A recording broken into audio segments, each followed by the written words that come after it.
قبر يزار من البعد سلام سلام على قبر يزار من البعد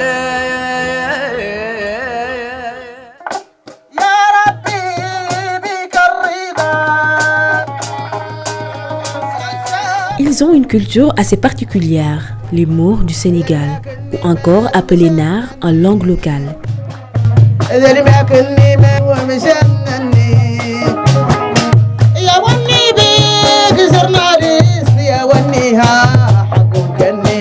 Un mélange de culture arabo-musulmane et négro-africaine. Ils occupent le plus souvent le nord de l'Afrique. Cependant, au XIXe siècle, la suppression de l'esclavage, puis la crise de la gomme, obligèrent les Maures à abandonner le commerce de traite et à reconvertir leur économie tout en utilisant au mieux leurs capacités. Depuis les années, les meilleurs cigares, les années 1800. Jamono yi lu mujj ñi jamono yi Cheikh Sidiya Baba jamono yi Cheikh Saad Bou boobu la existence su naar yi si wàllu tariqa yi gën a dense au niveau du Sénégal ci li boobu la gën a dense au niveau du Sénégal parce que Cheikh Saad Bou mooy ki nga xam ne bokk na si ñi njëkk a dugal Sénégal dugg fi si jamonoy colon yi indi fi loo xam ne maanaam tariqa boobu ñuy wax tariqa qadriya moom moo ko fi njëkk a balancé mu jóge Mauritanie bokkul ak kuntu yi di waa Ndiassane ba tey bokkul. Les Maures constituent un groupe ethnique arabo-berbère, musulman, sunnite. Au Sénégal, la région du fleuve est depuis longtemps un foyer d'immigration important. Cette émigration, relativement connue dans son ensemble, est principalement le fait des Toucouleurs émigrant vers Dakar et des Soninké émigrant vers la France. Naar yi moom suñuy maamaati maam dafa am ñoo xam ne fii ci Sénégal la ñu juddoo jur fi ay doom yi am sa métissage la ñu dem ba naar yooyu di jur yeneen i naar fii ci réew mi ñu dem ba nga xam ne ñoom ñëpp ay kayitu Sénégal la ñu yor ay juddu Sénégal la ñu yor ñii seen i maamaati maam sëyoon ak ay naar jur ci ay doom ñii seen i baay nekk olof seen yaay nekk naar wala seen baay nekk beneen xeet seen yaay nekk naar wala ñii seen baay nekk naar seen yaay nekk beneen xeet ñuy am métissage boobu ba mujj gi ñu dem ñooñu di judd ci xeet yooyu di sëy ak seen i yeneen i mbokk naataangoo yoo xam ne ñoom it métissage la ñu bokk ñu dem ba naar yi di mujj far ci jeexit li gi ñuy far naar bi su takkee kële naar lay doon ne moom fekk nag kenn ku ci nekk say waajur am na ci koo xam ne beneen xeet la woon loolu moo indi askan wi mu dem ba agsi fii ñun nag suñuy maamaati maam ay Sénégal bien que ñoom seeni maami maam ñoom ci gànnaar la ñu bàyyi ko mais soo toppee suñuy lignée ba si suñuy juróom-benneelu wala juróom-ñaareeli maam ay sénégalais lañu ñooña nag si soo jëlee ñooñ jëm sa kaw ñooña moom booru gànnaar la ñu jóge ak ñi Maroc ak ñi Algérie ak ñi feneen waaye ñun naaru sénégalais yi moom si suñu génération yi nga xam ne ñu nu jiitu di suñu waajur yi ak ñun suñuy ndey sénégalais lañu suñuy baay sénégalais lañu xeetu naar lañu mais xeetu naaru Sénégal lañu. L'émigration Maure vers le Sénégal présente un caractère incontestablement urbain. Les 4 principales agglomérations sont Dakar, Kaolack, Thiès et Saint-Louis, qui attirent 82% des migrants. Man de ba ma xamee ba léegi ñun Sénégal laa juddu ma juddu fekk sunu cosaan ci biir Sénégal kon si biir Sénégal rek laa lay wax ni ñun sénégalais lañu ndax dama juddu fekk suñuy waa kër ci biir Sénégal ñu yaru ci ba toll ci fu ñu toll xawma leen lu dul ci biir Sénégal. Depuis leur arrivée, ils se sont bien intégrés. Une belle cohabitation est constatée entre eux et les autres ethnies d'origine sénégalaise. Cela est d'ailleurs confirmé par eux-mêmes. ñu dëkkee fii ba tey Dakar ba tey jàmm dong la ñu dëkkee suñu dëkkandoo jàmm ak salaam suñu am ak ñoom benn jafe-jafe jàmm rek. quartier bu ñu mës a dëkk jàmm ak salaam la ñuy nekkee ñoom boobu ñëwee fee doo xàmmee ndax naar lañu wala wolof boo nee kër naar yi sax li ci ëpp boo ma laajtee man ngay xam ne naar la waaye sama waa kër dégguñu naar man dégg naa naar dégg naa tukulóor dégg naa wolof tuuti. ñun de suñu baaj yi Géejawaay ñun dëkkaale ak ñoom benn dëkkaale bu ñaaw wax dëgg yàlla ñu ngi feek ñoom guddeeg bëccëg bu ñu soxlaa ndox ñu may ñu bu ñu soxlaa lu ñuy denc ñu dencal ñu wax dëgg yàlla amuñu ak ñoom benn xaarma yàlla xanaa lu jógee ci àll bi kenn mënu ci dara waaye fii moom amuñu fi benn xaarma yàlla. Entre 1989 et 1991, un conflit a opposé le long du fleuve Sénégal, la Mauritanie et le Sénégal. Cette crise s'est soldée par la rupture de leurs relations diplomatiques pendant des années.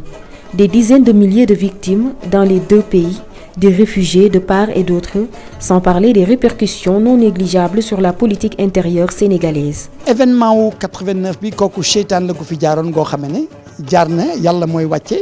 balaam ci waxtu bu nekk ci saaf su nekk ak fu ko soob seytaan la ko fi jaaroon jàll na loolu mais ñi nga xam ne nekkoon nañu fii te dëkk Mauritanie ñu si bari ñibbi woon nañu ña nekkoon foofa it ci ak kazalika noonu te dëkkoon Sénégal ñu bari ñibbi si woon nañu waaye ñu mënta tàqalikoo lañu ñoo xam ne seytaane moo fi duggoon waaye ba ko yàlla jeexalee jeex na kenn ku ne delluwaat nga fa nga newoon te xam ne ñoo bokk ndey ñoo bokk baay mënuñu tàqalikoo. La place de l'agglomération dakaroise est écrasante car recevant plus de 60% des migrants. Les autres régions venant de loin derrière. Ce mouvement concerne une notable proportion de la population maure active. Les Maures, par rapport aux autres migrants arrivant dans la capitale sénégalaise, est un être original avec sa grande capacité professionnelle. naar moom li ma ko gën a xamal ci coosaan du léegi nga xam ne jamono dafa changé dañ ko xamee naar yi jigéen moom bariwul jigéen ni muy liggéey jigéen moom day toog ci biir këram rek garde doomam yi naar dafa fonk jabaram lool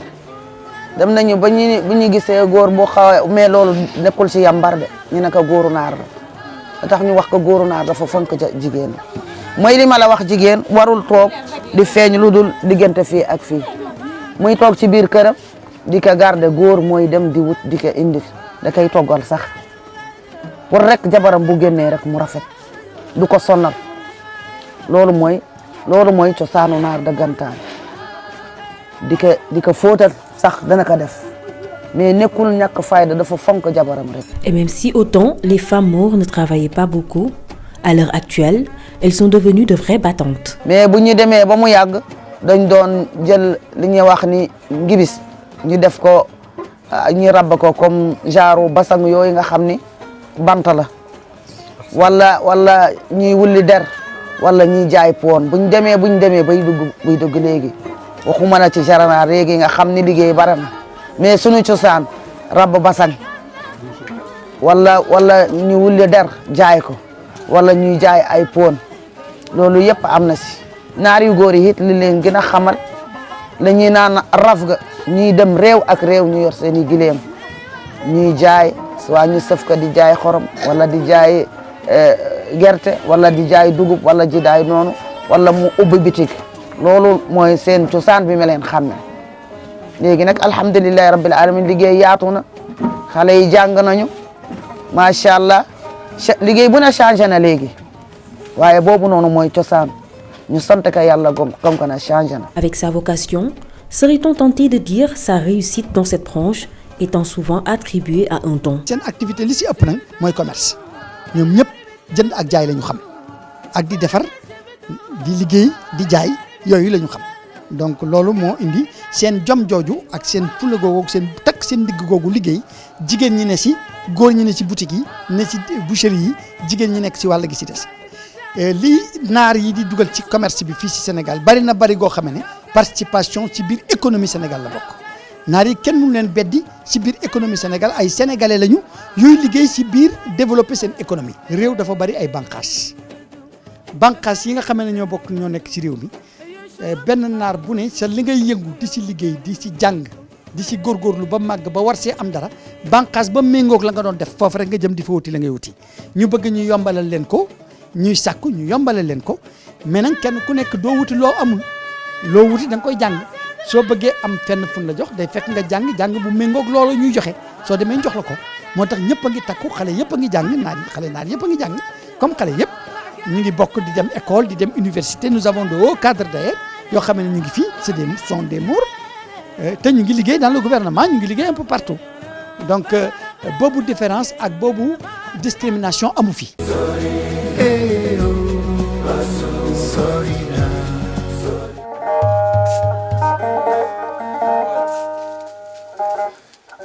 À Guédiawaye, dans un grand terrain, ils ont campé leur lieu de travail. Ils l'appellent le badier. À l'entrée, on découvre un vaste endroit. En avançant à l'intérieur, on capte de plus en plus une odeur nauséabonde.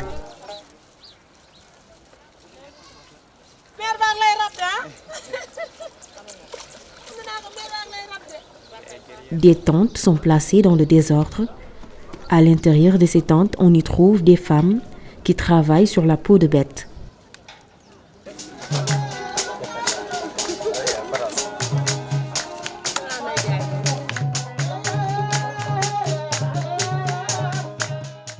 D'autres sont aperçus plus loin, de l'autre côté du terrain,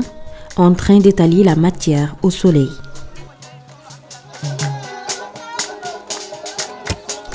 Comme un autre groupe aussi qui pile avec leur mortier.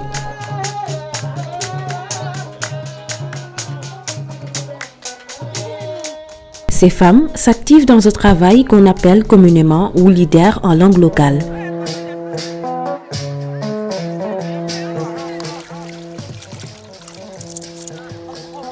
C'est le fait de travailler la peau de bête jusqu'à obtenir un produit fini, le cuir. Elles en ont fait leur gagne-pain. Un travail dur et très dangereux pour une femme. Parfois, cela leur cause des problèmes de santé,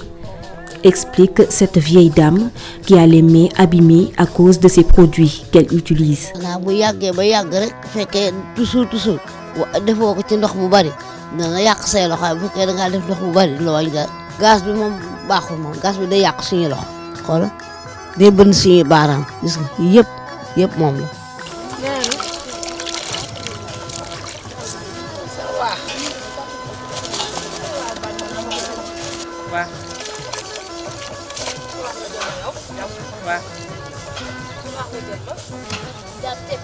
Les femmes suivent étape par étape la procédure de travail.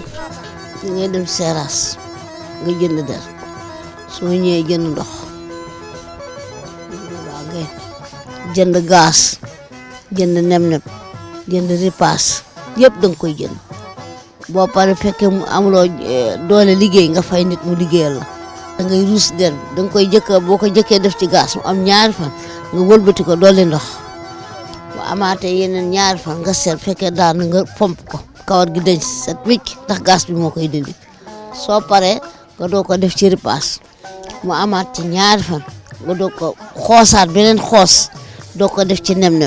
Elle parle du nep-nep. La graine de nep-nep, d'où son nom scientifique, la graine d'Acacia nilotica, sera transformée en poudre, puis sera mélangée avec du sel. On y trempe la peau de bête pendant 2 jours.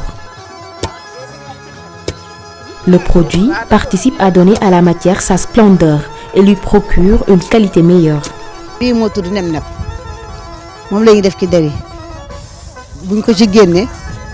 da ci fanaan ñaari fan ñu dindi yàpp bi ci ko ba mu set delloo ko ci beneen bu bees def ci xorom mu fanaan benn fan wala ñaari fan yu weer di daal moo mujjee lii moo mujjee moo koy mokkal moo koy rafetal mooy tax tam moo koy defar daal moo koy defar. li mooy gaz déedéet li mooy nem-nem waxal naa la woon gaz.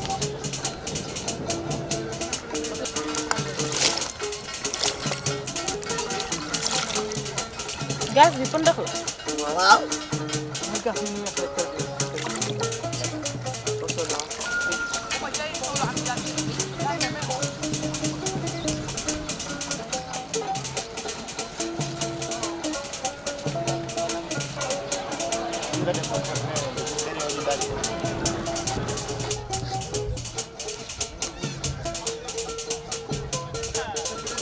Cette étape vient en dernière position avant l'étalage au soleil. Il s'agit d'enlever les restants de couches de viande sur la peau.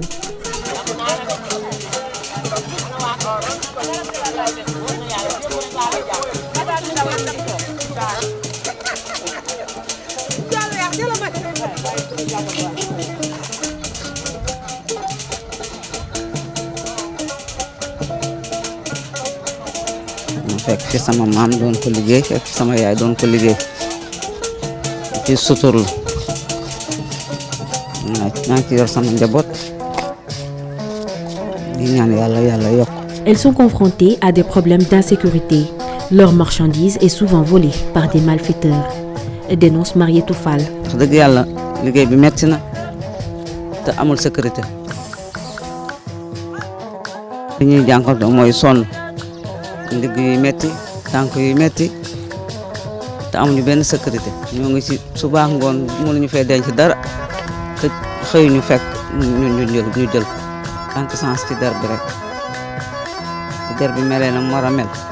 nañ ko jaayee 2000 2500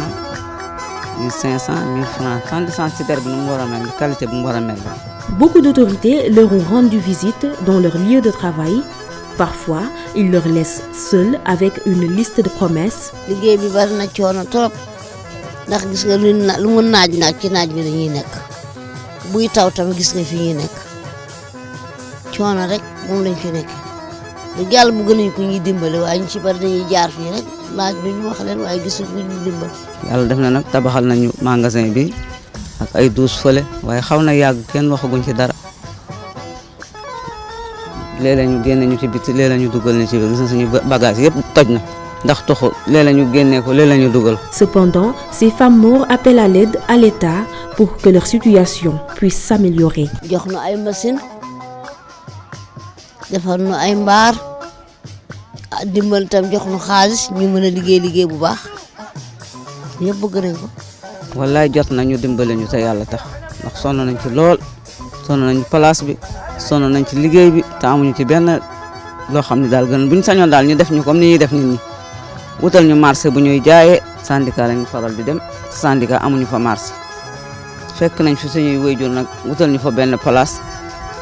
boobu toxal nañu fa léegi ñu ñu dugal ci ruq boobu benn ruq foofu ruq boobu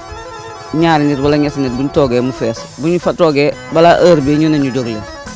ñu jóg te dañuy dagg ticket chaque jour ñu dagg ticket loolu lépp nag buñ ci ko boolee wax dëgg yàlla ñun doomu naar yi war nañu cee mën a dimbali sonn nañ ci dëkk bi lool war nañu cee mën a dimbali dañu ñaan Macky Sall ak ñi mu àndal ak yeen xale yi ngeen taxaw ci ñu dimbali doomu naar sonn nañ ci dëkk bi amuñu ci dara ni ñuy defaree marché yeneen yi di defaral yeneen yi soxla di leen defaral marché di leen defaral fi ñuy jaay di leen toppatal seen i place ñun tam doomu naar yi war nañu cee mën a wax dëgg yàlla mën a jóg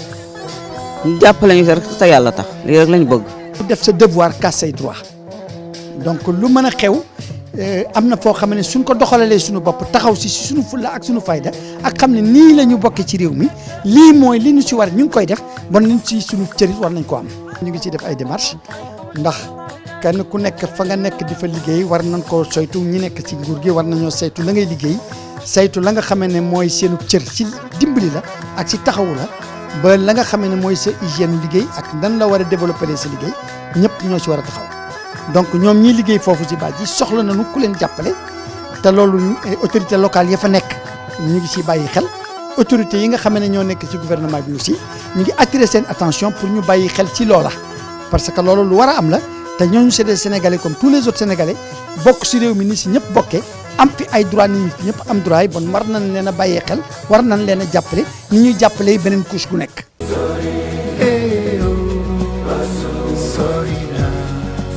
De fervents conservateurs, ils s'accrochent beaucoup à leur culture. Les Maures ont une façon pas commune de préparer leur mariée. ñun lii ngay gis ñu defar ceeb bi su fekkee dañ koy bëgg a jox borom këram ñun lii lañ koy defar ñu takkal ko lii nga xam ngay gis mooy takkaayu naar ñu jël malfa def ko parfum ba mu neex ñu fuddal ko ba mu rafet ñu muur ko ñu yóbbu ko si borom këram li ñu xamal nag ceeb moom buñ koy yóbbu nu buñ koy muur kenn du ko gis lu dul borom këram kese moom moo koy gis di moom mooy sunu cosaan. am na lett yoo xam ne nag lu bëri yoo xam ne ñun duñ cee ràññe lettu jànq ak lettu jeeg loolu aussi am na fi loolu mooy sunu cosaan ñun dëggantaan. lettu jànq ba woon duñu koy jël ñu xàjj ko fii ñu daal di ko defal genre bu mel ni comme ñun judaay lañ koy wax ñu saddaat encore li wàcc boo ko gisee nga xam ni kii nii amagut borom kër. ñi demaat ba mu nekk jeeg bu mag encore ñu defar ko beneen façon boo xam ni dañ koy lettaat encore fii mais ba tey bokkul ak boobu soo ko gisee di nga xam ni kooku noonu amul borom kër. moo bu xasee ba am borom kër dañ koy takkal bii nii ñu xam ni kii dafa marié lii mooy signal ni kii am na borom kër. sta boobu noonu xale yi xamuñu mees xamuñu leneen. per yi moom moo lay xamal ni moom mooy sunu per yu pire yi rek façon gu per bu ne mi nga ci mooy sunu façon gu per yoo xam ni boo ko gisee rek nga xam ni peru naar dëggantaan la. am na laxara am na xuus mooy kooku mooy xuus waaw beneen boobu noonu ci topp ci moom mooy laxara. bu fekkee yow dem nga ba mot ba nga may la borom kër comme li ma ko solee nii rek lañ koy sole bu fekkee nag jànq nga dañ koy defar comme genre niñ koy wax chimle mu jaarale ko comme ni ma solee sama kii bii nii dañ koy jaarale ni ñu keppal ko boobu mooy solo xale bu ndaw mais boo demee ba am borom kër ba nga majeur nii ngay sol nii nga koy sol. am na ba léegi am na dëkk yoo xam ne nii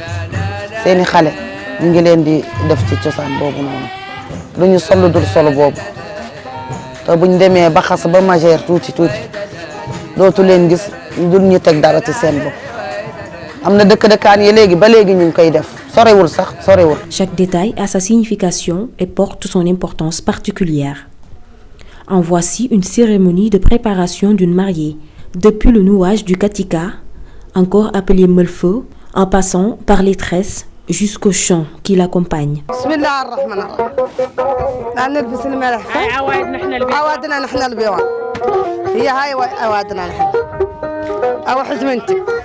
حزمي عزيزة حزمه خيالها ولينا نخم بني دف cosaan lii nañu xam bu ñu di ko solal bu ñuy muur seet lii lañ koy solal lii mooy solum seet ñun naare lii mooy suñu aada mooy suñu cosaan ñun seet lii lañ koy solal lii mooy mëlfa lii la ñuy wax kettikaan mooy mëlfa seet ci naar waaw dañuy takk bu ñuy takk daal bismillah rahmaan rahim la ñuy wax rek takk ko naar di wax lexle lii mooy tarf aywa tarf aywa zirgi tarf aywa tarf وقعدي mooy toogal gël di mooy toogal lii mooy cosaan suñu per yi mooy cosaan te peru pire la lii mooy cosaan gi Fatou kalmi peme pire bi kii la bu dee naar la dañuy naan baat bu xasaay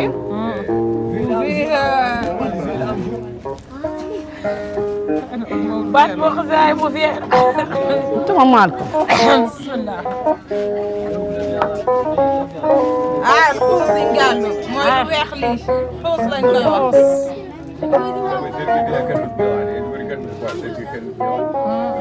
yu weex yi la xuus lañ koy wax lii baat bu xasaay moo nekk bi takkal ano egg yëppal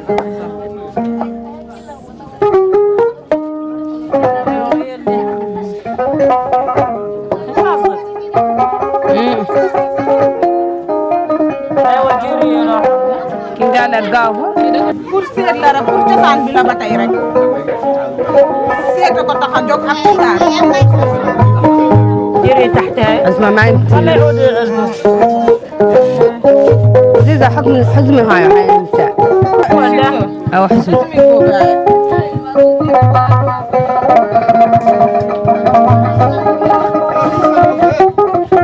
ايوه انت يعني فاي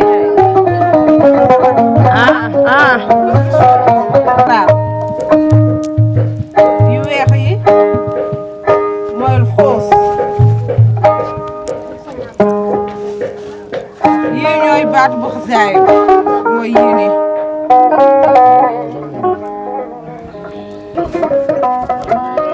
الملح جور الملح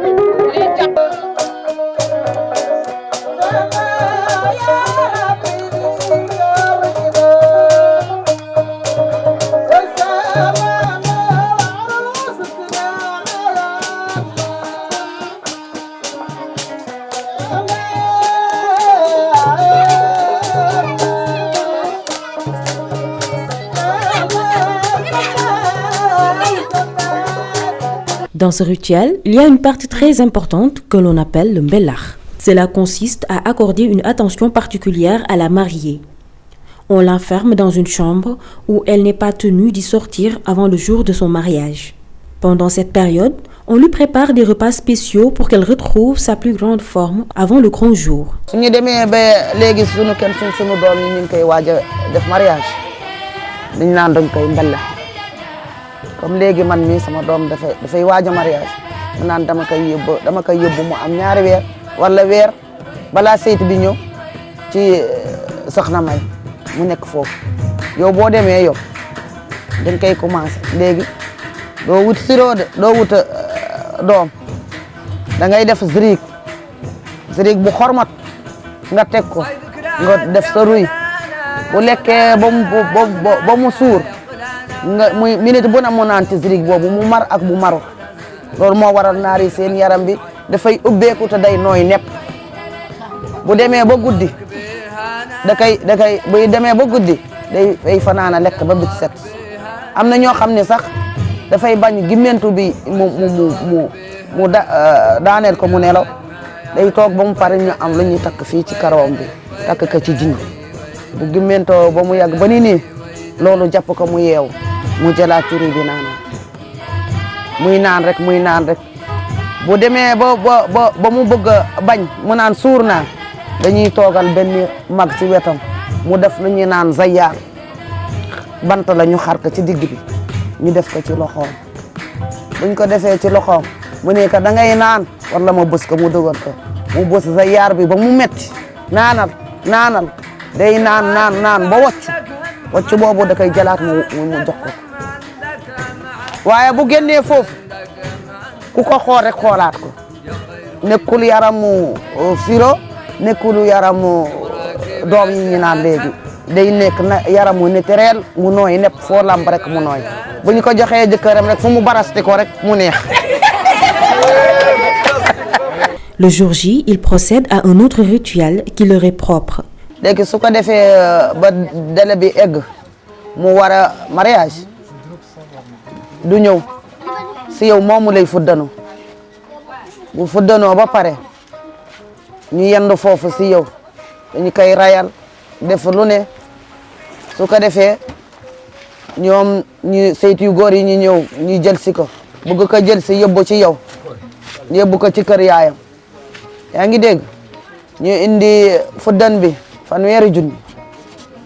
junni mooy fuddan bi mooy aada bi waaw jëkkër bi mooy joxe fuddan bi su ko defee boo indee fuddan bi mu fuddanoo ci yow mu yendu foofu ñi reyal ko ñi foox ba mu pare ñu bëgg ko yóbbu waaye balaa ñu yóbbu ko di ngeen di nekk foofu yow moroomu seyt bu jigéen bi ak seyt bu góor bi dana ñëw ay moroomam ngeen nekk foofu di dóorante di xëppante ndox ak sebet day am na ñoo xam ne dañuy dem ñu ataaya leen ci saw jox ko xale yu góor yi ñu naan ko lu ne ñu sol seen garambu bu basé yu riche seytu yu jigéen ñi xotti ko ñu jël sebet xëpp leen ko jël lu ne ñu xëpp leen ko seytu yu góor yi ñoom itam ñu di leen ñu daqante ak di dóorante loolu moom mooy seen aada.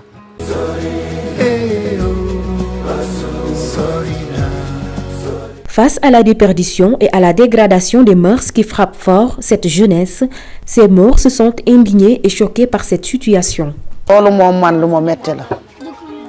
loolu moom lu ma metti la bu ma la waxee dafa ma metti day mel ni sax dafa sedd dafa ma metti ba mënuma ko wax parce que nit boo gis dafa war a xam cosaanam dafa war a dëkk ci cosaanam ndax benn suñu la gisee ngay solo boo xam ni du sa solo loolu nun ñi nga xam ni noo ngi jàpp aada ba léegi gàccalatu ñun suñu demee ba gis jigéen boo xam ne yaramam mi ngi ci bitti gàccaletu ñun bu ñu demee ba gis jigéen boo xam ne mi ngi toog ci biiru góor ñi boppam dara weru ko loolu gàccaletu ñun rawatina waxuma la solo bi nga dem ba déggatoo dara ci sa lakk loolu moo gën a metti ndax da ngay gis ay naar yoo xam ne ni fii si biir Sénégal boo leen waxee naar duñ ko dégg loolu lu ma naqari la. Cependant, la faute est rejetée sur les parents d'office, car ces derniers sont les premiers à être chargés de l'éducation de leur progéniture. C'est du moins l'avis de leur guide religieux, Chérif Abdourahmane Tilala Fall. xeet bu nekk sa culture nga identifié woo donc nous avons une culture très très riche te loolu ñu xale yi ñoo demoon ba bëgg xale yi léegi dem ba bëggoon di ko bëgg a bàyyi ngir dugg si yeneen attirance mais léegi ñun liggéey nañu si ba culture bi ñu ngi koy génnewaat pour que la culture revenir à sa première position. su fekkee say waajur jóg nañu teel nañoo jóg si yow teel la suivre teel la encadré teel la xamal lan mooy sa wareef teel la xamal noo war a men doomu gor nu muy men ak su juddoo su màggee nawle ya muy am su boobaa xale boobu su yaroo si loolu su màggee lu baree bari du ko mën a fëkk lu baree bari du ko mën a yóbbu mais nag il faut que waajur yi teg doom yi fi leen war a teg jaarale leen ci yoon wu leen war a jaarale te jiital si lépp nag ngor ak diine ak jullit.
Un homme sans culture, c'est comme un zèbre sans rayures, disait un grand homme. La culture est la possibilité même de créer, de renouveler et de partager des valeurs. C'est le souffle qui accroît la vitalité de l'humanité.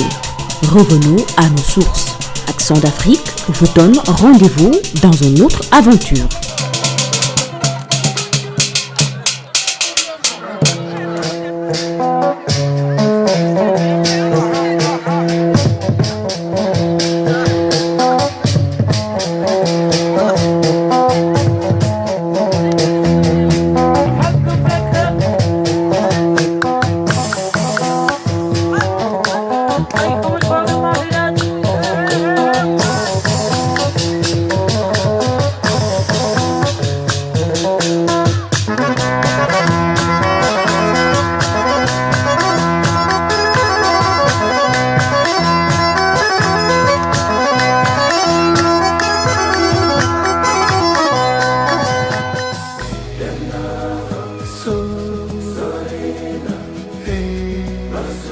Sorry.